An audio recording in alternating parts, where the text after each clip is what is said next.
नमस्कार।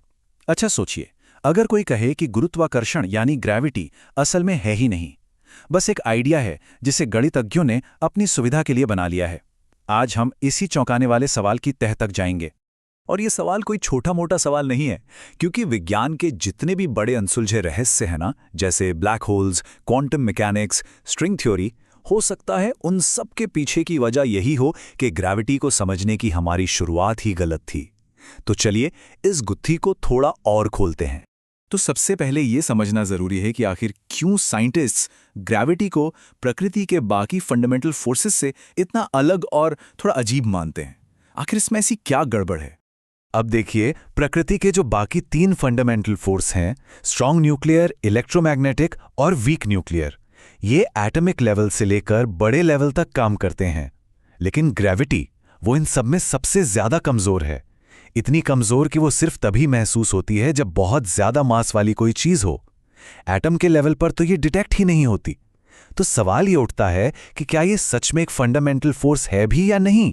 और बात यहीं खत्म नहीं होती। पता है क्या? जिस ग्रेविटेशनल कांस्टेंट को हम साइंस का एक पक्का नियम मानते थे, वो भी फिक्स नहीं है। उसकी वैल्यू हर 5.9 साल में बदल जाती है। अब ये बात तो ग्रेविटी के एक फंडामेंटल लॉ होने के आइडिया पर और भी बड़ा सवाल खड़ा कर देती है। जब भी हम ऐसे बड़े एब्स्ट्रैक्ट कॉन्सेप्ट्स के बारे में सोचते हैं, तो हमारे सोचने का एक तरीका हमें अक्सर धोखा दे जाता है। इसे कहते हैं कन्फर्मेशन बायस। मतलब हम किसी नई जानकारी को भी अपने पुराने यकीन को सही साबित करने के लिए ही इस्तेमाल करते हैं। और मजे की बात यह है कि बड़े बड़े वैज्ञानिक भी इससे बच नहीं पाते। इसको ना एक छोटे से उदाहरण से समझते हैं। मान लीजिए एक बॉल को हवा में उछाला।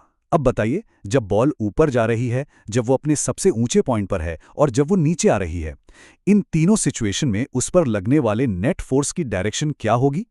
ज्यादातर लोगों को लगता है कि डायरेक्शन बदलती है, लेकिन सही जवाब है तीनों ही केस में फोर्स हमेशा नीचे की तरफ ही लगता है। ऐसा हमारे कन्फर्मेशन बायस की वजह से होता है। हम पहले से मानकर चलते हैं कि जिस तरफ मोशन है, फोर्स भी उसी तरफ होगा। तो हो सकता है इसी कन्फर्मेशन बायस ने वैज्ञानिकों को भी सदियों तक सही रास्ते से भटकाए रखा हो। तो चलिए अब थोड़ा टाइम में पीछे चलते हैं और देखते हैं कि इतिहास के कुछ सबसे बड़े दिमागों ने ग्रेविटी के इस रहस्य को सुलझाने की क्या-क्या कोशिशें की। कहानी की शुरुआत हुई रेने डेकार्ट से। उन्होंने कहा कि पूरा ब्रह्मांड एक भंवर, मतलब एक वॉर्टेक्स में घूम रहा है।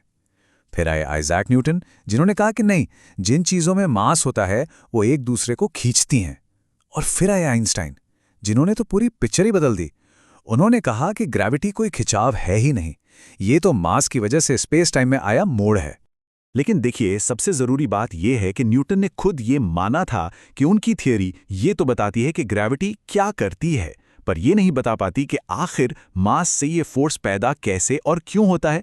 और ये एक इतनी बड़ी पहेली थी जो 200 से भी ज्यादा सालों तक अनसुलझी रही। फिर इस पहेली को सुलझाया आइंस्टाइन ने अपनी जनरल थियरी ऑफ रिलेटिविटी से। उन्होंने समझाया कि मास स्पेस टाइम की चादर को ठीक वैसे ही मोड़ देता है जैसे एक भारी बॉल किसी चादर पर रखने से मुड़ जाती है। यही झुकाव या मोड़ ही गुरुत्वाकर्षण है। कमाल की बात तो यह है कि उन्होंने ये भी बताया कि ग्रेविटी लाइट की स्पीड से चलती है। मतलब अगर सूरज अभी इसी पल गायब हो जाए तो हमें इसका पता 8 मिनट बाद चलेगा। लग तो रहा था कि आइंस्टाइन ने ये सदियों पुरानी पहेली हमेशा के लिए सुलझा दी है, लेकिन तभी फिजिक्स की दुनिया में एक नया तूफान आया, जिसका नाम था क्वांटम मैकेनिक्स। और इसने फोर्सेस को देखने का एक बिल्कुल ही अलग और अजीब नजरिया पेश किया। क्वांटम मैकेनिक्स कहती है कि हर फोर्स एक पार्टिकल यानी कण के लेनदेन से काम करता है। जैसे इलेक्ट्रोमैग्नेटिक फोर्स के लिए है फोटॉन, स्ट्रॉन्ग न्यूक्लियर फोर्स के लिए है ग्लूऑन, और वीक न्यूक्लियर फोर्स के लिए हैं W और Z बोसॉन। तो इसी लॉजिक से ग्रेविटी के लिए भी एक पार्टिकल होना चाहिए, है ना? इसे नाम दिया गया ग्रेविटॉन।